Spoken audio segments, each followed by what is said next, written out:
अस्सलाम वालेकुम क्लास 8। 5 असबाक पढ़ने के बाद आज हम काम करेंगे पैराग्राफों के तर्जमे का। ये तमाम पैराग्राफ बेटा आपको पढ़ाए गए असबाक में से लिए गए हैं। इन पैराग्राफों का तर्जमा करवाने का मकसद ये है कि आपको बताया और समझाया जाए कि तर्जमा कैसे किया जाता है। बेटा तर्जमे को रटा नहीं लगाया जाता, बल्कि सिंधी जुमलों को पढ़ के उनके अल्फाज को समझ के तर्जमा किया जाता है और उसके लिए आपको मुश्किल अल्फाज का मतलब पता होना चाहिए। ठीक है, तो आइए पैराग्राफ के तर्जमे का काम स्टार्ट करते हैं। बेटा इसके लिए आप बिल्कुल नया पेज लेंगे। लास्ट हमारा वर्क ये था, ठीक है, ये शहरिया जहाँ का इंफाज का लास्ट वर्क ये था। इसके बाद उसके अगले सफ़े से इसका टाइटल पेज नहीं बनेगा, क्योंकि ये कोई नया सबक नहीं है, ये सिर्फ इन्हीं असबाक के पैराग्राफ का तर्जमा है। तो हम सिर्फ मेन हेडिंग पर इसकी वो हेडिंग डालेंगे। आप राइट साइड पे डेट लिखिएगा, फिर इसकी मेन हेडिंग किसी भी कट मार्कर से ब्लैक से या ब्लू से कर लीजिएगा, फिर इसकी वो कट मार्कर से इसकी हेडिंग डाल लीजिएगा, सिंधी पैराग्राफन जो उर्दू में तर्जमो लिखो। ये इसमें सवाल भी है और ये हेडिंग भी है। ठीक है, ये स्पेलिंग्स का ख्याल रखिएगा, सिंधी की स्पेलिंग सही हो, पैराग्राफन जो उर्दू में तर्जमो लिखो, ये लिखो है। ठीक है, ये हेडिंग डालने के बाद आप साइड हेडिंग डालोगे ब्लैक कट मार्कर से या पॉइंटर से पैराग्राफ। ठीक है, फिर उसके बाद पहला पैराग्राफ लिखेंगे। ये पहला पैराग्राफ बेटा ये आपके पेज नंबर 3, आपकी बुक जो है उसके पेज नंबर 3 के उसका थर्ड पैराग्राफ है। ये मैंने पेंसिल से लिख दिया, लेकिन आपको बुक से देखने की ज़रूरत नहीं है। मैंने पूरा पैराग्राफ यहाँ लिख दिया और आप भी लिखेंगे पूरा पैराग्राफ, आप ब्लैक पॉइंटर से लिखेंगे अपनी कॉपी में। ठीक है, ये पूरा अब मैं इस पैराग्राफ को एक दफ़ा पहले पढ़ देती हूँ। खैबर जी हिक यहूदी औरत ज़ैनब बिनतिल हारिस गोश्त में जहर विझी पाण सगोरन सल्लल्लाहु अलैहि वसल्लम के खारायो। इन्हीं यहूदी औरत पंहिंजो ॾोहो भी कबूल कयो, पर नबी करीम सल्लल्लाहु अलैहि वसल्लम इन औरत के माफ़ फरमायो। अब ये पैराग्राफ है। ठीक है, अब इसकी ट्रांसलेशन करने के लिए पूरा पैराग्राफ एक साथ नहीं पढ़ा जाएगा, वरना फिर आप कंफ्यूज हो जाओगे। ट्रांसलेशन के लिए बेटा सबसे पहली चीज़, एक तो आपको सबक पूरा पढ़ा हुआ होना चाहिए, सबक के बारे में उसकी मालूमात होनी चाहिए कि सबक में क्या बताया गया, क्या समझाया गया, तभी आप पैराग्राफ को उसकी ट्रांसलेशन को ईजिली पिकअप कर सकोगे, उसको समझ पाओगे। ठीक है, बहुत से बच्चे क्या है कि वो सबक की रीडिंग को उस पर फोकस नहीं करते, सिर्फ रट्टा लगाते हैं, तभी वो ट्रांसलेशन नहीं कर पाते।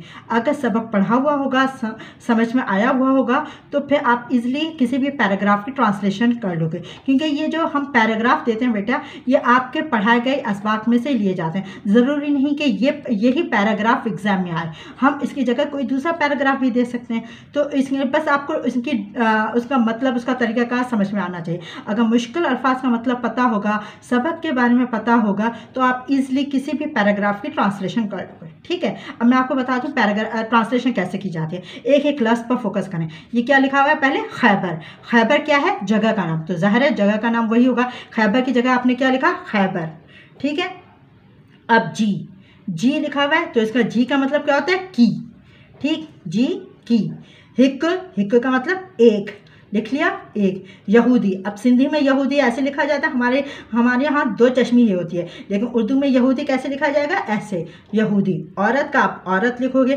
ठीक, ज़ैनब बिनतिल हारिस, ज़ैनब बिनतिल हारिस।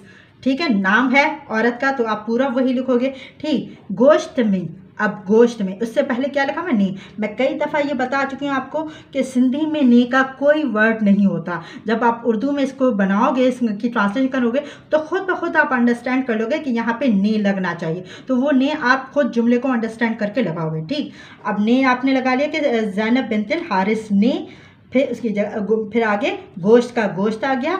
में सिंधी में ऐसे लिखा जाता है, उर्दू में ऐसे सिंधी में ऐसे लिखा जाता है, उर्दू में ऐसे लिखा जाता है, तो ये में सही है, में को ऐसे लिखेंगे, में।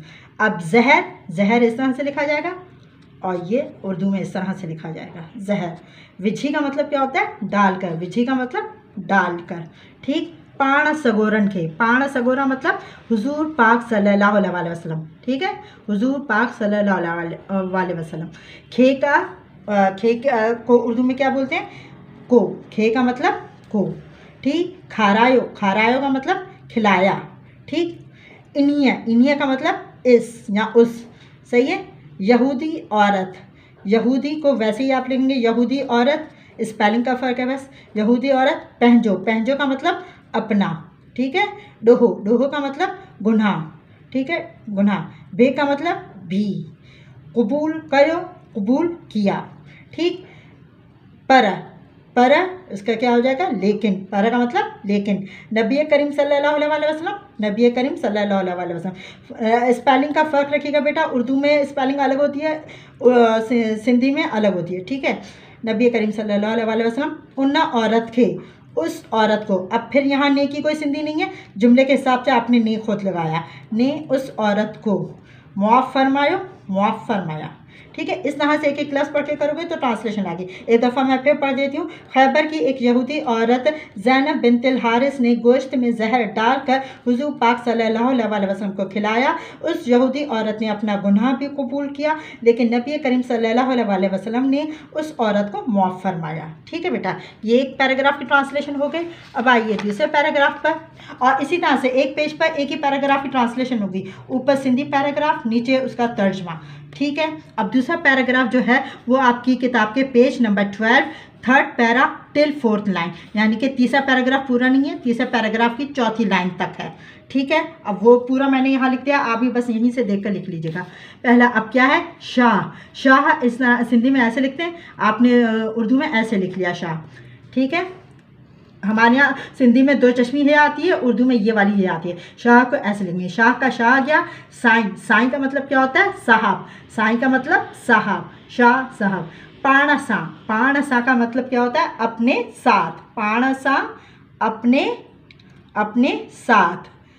कुरान पाक किताबों के नाम हैं ये। कुरान पाक, मसनवी मौलाना रूम, आइन शाह करीम जो रिसालो, ये सारी किताबों के नाम है। तो हम वैसे ही लिखेंगे, सिर्फ स्पेलिंग का फ़र्क आ जाएगा। कुरान पाक उर्दू में ऐसे लिखेंगे, कुरान पाक, कॉमा लगाया, फिर लिखा मसनवी मौलाना रूम।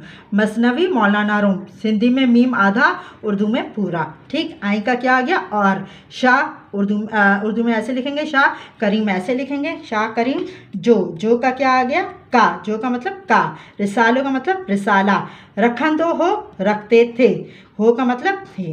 था होता है मतलब, लेकिन हम ये बड़े बुजुर्ग की बात करें तो एहतरामन उसके लिए थे आ गया, रखते थे, ठीक है। आगे शाह जे कलाम। अब शाह जे, अगर मैं इसे जी पढ़ती तो की हो जाता है, लेकिन यहाँ मैं जे पढ़ी हूँ तो इसका मतलब होगा के।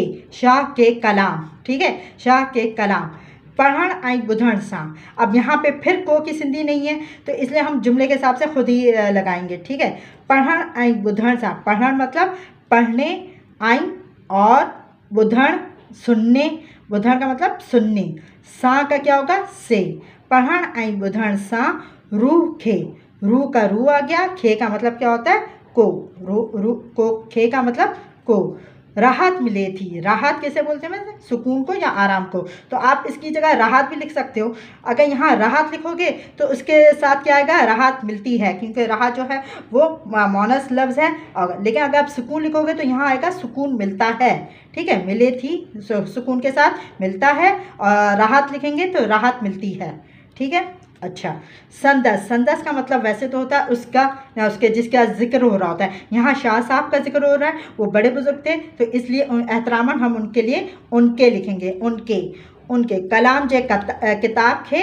कलाम उर्दू में ऐसे लिखते हैं, सही है। कलाम के किताब को, खे का मतलब को।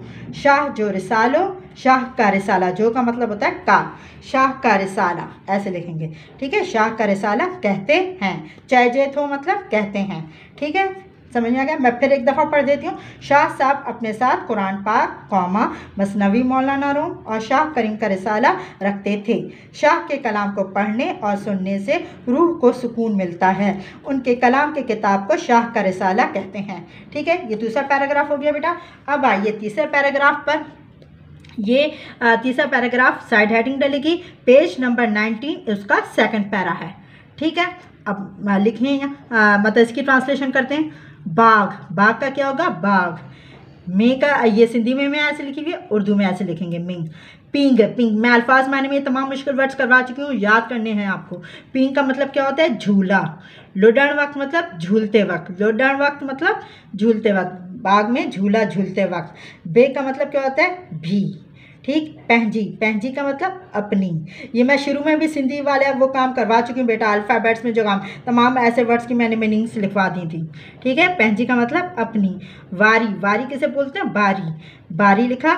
लाए का मतलब के लिए। ठीक है। तरसण, तरसण का मतलब होता है रुकना या इंतज़ार करना, रुकना। सही है। तरसण घुर्जे मतलब रुकना चाहिए। ठीक। रांद रूंद, रांद रूंद का मतलब खेल कूद। ठीक। में की आ गई में, उर्दू में ऐसे लिखेंगे। बे का मतलब भी। पहरी का मतलब पहले, पहरी का मतलब पहले। जहन जो का मतलब वैसे होता है जिसका। मैंने फिर कहा कि मुज़क्कर मुअन्नस से वो आपकी ग्रामर उसकी चेंजिंग आती है उसमें, तो ये सिंधी में जो आया ये मुज़क्कर का सेंस बना रहा है क्योंकि यहाँ पे वारो है, वारो मुज़क्कर लफ्ज़ है, लेकिन उर्दू में बारी मुअन्नस लफ्ज़ है, इसलिए हमने इसके यहाँ इसके साथ जिसकी लगाया है। वैसे का इसका लफ्ज़ी मतलब है जिसका, लेकिन यहाँ जिसका बारी हो ये तो उर्दू में सही नहीं सेंस देगा, इसलिए हमने यहाँ लिखा जिसकी बारी हो। ठीक है, जिसकी बारी हो। उन्ना खेडीजे, उन्ना खेडीजे मतलब उसको देना चाहिए। इया, इया मतलब ऐसा। करण, करने, सा से, ऐसा करने से। सबनी, सबनी का मतलब सब को। खे का मतलब को। पहंजो हक मिली में दो, अपना हक मिल जाएगा। मिली में दो मतलब मिल जाएगा। आई, और फ़र्ज़ जी भी पूराई थींदी और फ़र्ज़ की भी अदायगी हो जाएगी। पूराई का मतलब अदायगी हो जाएगी। मैं फिर पढ़ रही हूँ एक दफ़ा। बाग में झूला झूलते वक्त भी अपनी बारी के लिए रुकना चाहिए। खेल कूद में भी पहले जिसकी बारी हो उसको देना चाहिए। ऐसा करने से सबको अपना हक मिल जाएगा और फ़र्ज़ की भी अदायगी हो जाएगी। ठीक है बेटा, इस तरह से ट्रांसलेशन इसकी प्रैक्टिस कीजिएगा, इसकी ड्रिल कीजिएगा, ताकि अगर कोई भी अनसीन पैराग्राफ आता है आपके एग्जाम में तो आप उसकी ट्रांसलेशन करने के काबिल हो। इसका इंडेक्स देख लें एक दफ़ा। ठीक है, लास्ट हमारा वर्क ये था, शहरिया जहाँ का फ़र्ज। अब 8वां हमारा काम है, ये आप डेट लिखिएगा। पैराग्राफ जो तर्जुमा, सिर्फ ये हेडिंग डालें और कुछ नहीं लिखना, बस पैराग्राफ जो तर्जुमा।